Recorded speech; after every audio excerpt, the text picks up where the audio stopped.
Eu captei que você falou que a gente está vivendo um paradigma muito mais ligado à questão da paz do que à questão ambiental. Sua opinião foi que o paradigma transformador é muito mais a questão da paz, né?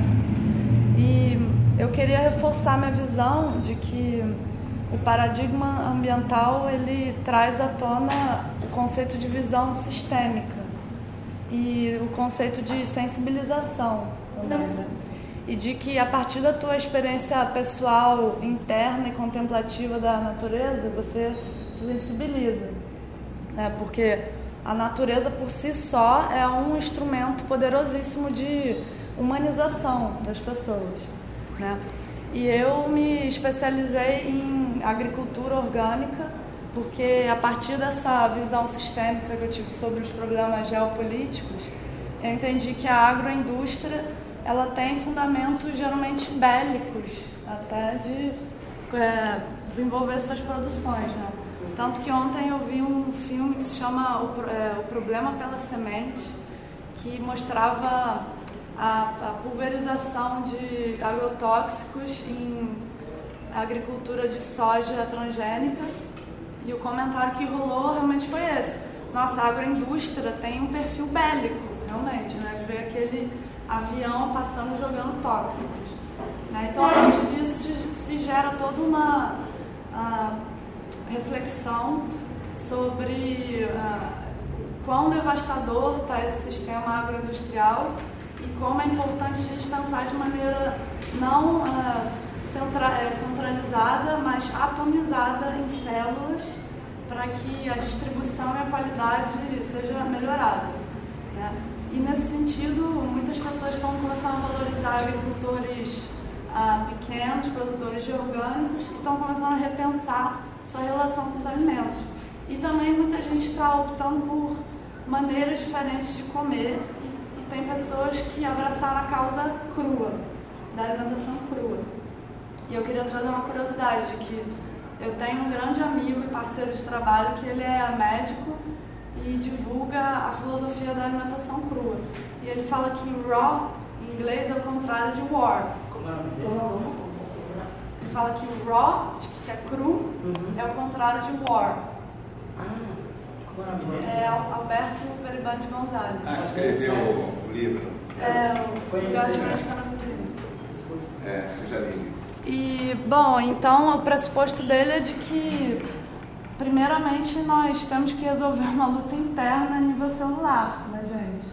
Porque a partir do momento que a gente está viciado em certas substâncias químicas e tóxicas, nosso próprio corpo está em guerra dentro da gente. Então, se a gente abrir a nossa consciência a nível celular, a gente começa a brotar isso de dentro para fora e emanar isso, né?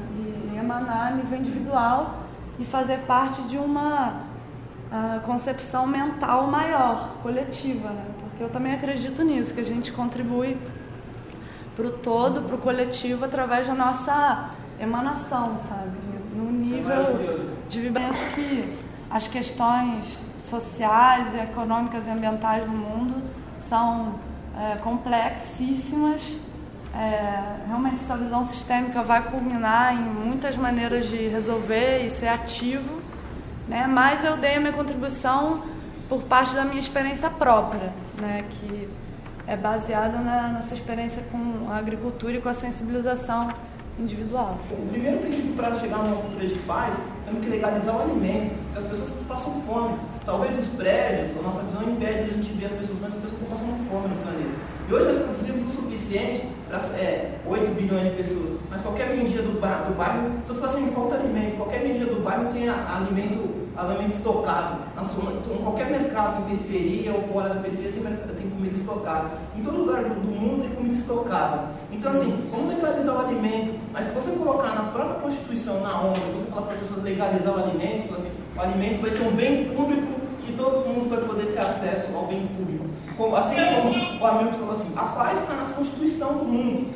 A paz tem um precedente, né? Mas só que aí... Mas você quer saber, até a questão da fome pode ser resolvida de outro jeito. Por exemplo, a ONU fez uma vez uma pesquisa e viu o seguinte: metade da população do mundo, metade da fome do mundo é por ausência de alimento, e outra por ausência de cultura alimentar.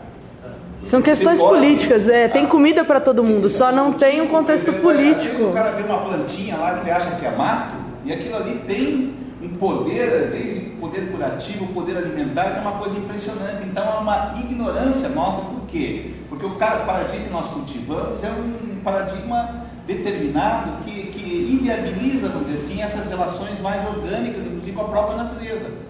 Como é que é teu nome? Gabriela.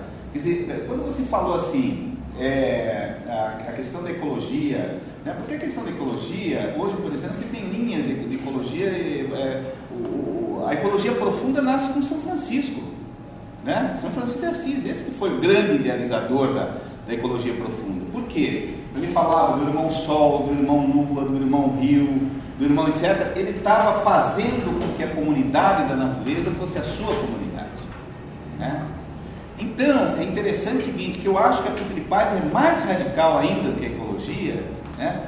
Porque você começa a entender as relações instaladas da cultura de guerra, da cultura da violência, não apenas na agroindústria, né? Que certamente existe, não apenas nos alimentos transgênicos, mas em nós. Porque se nós temos essa relação de holocausto em relação à natureza, em relação aos animais, quer dizer, o cara está falando lá de alimentação, de matar a fome, mas ele está eliminando espécies para se alimentar, né? Então, quer dizer, como que é pensar uma nova apropriação da cultura alimentar sem você eliminar as espécies?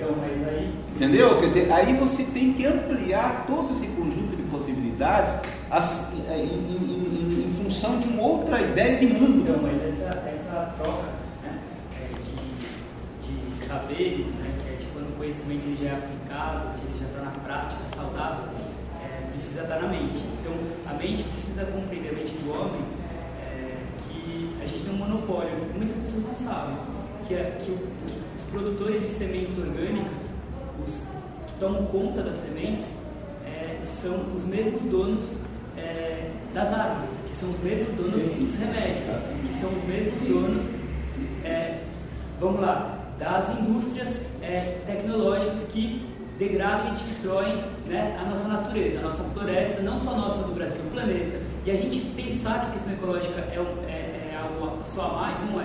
Ecologia do ser, ecologia do indivíduo, que é a autoeducação. Mental, social... as 3 ecologias do Guattari, se você pegar o Guattari, o Félix Guattari... E aí você vai encontrar a ecologia com a comunidade da vida.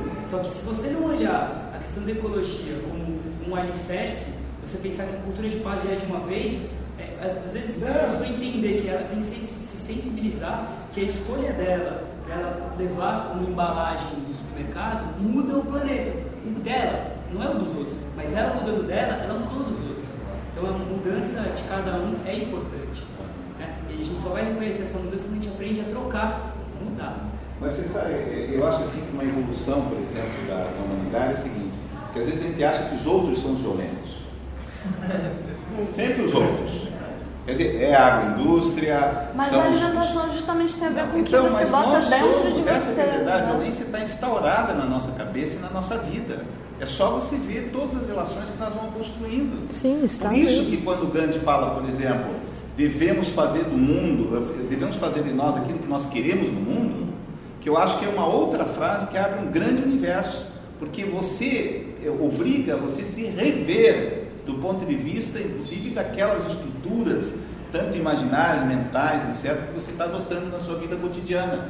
Então, por exemplo, eu saio daqui e, você que é o violento, eu sou o cara da cultura de paz, mas eu vou para lá, eu sou cúmplice em relação à caça, em relação à destruição da biodiversidade, o sofrimento dos animais, daí eu acho engraçadinha a tourada e por aí afora. Entende? Quer dizer, então, como que você pode fazer essa revolução interior para você compreender o mundo como construído por essa teia de relações pacíficas? Eu sou a favor de uma revolução sensível e espiritual, acima de tudo, até porque a questão da religião está intrinsecamente ligada nos conflitos de Gaza há milênios, né? Porque a religião é parte integrante, né, estrutural desses conflitos. Então, eu acho que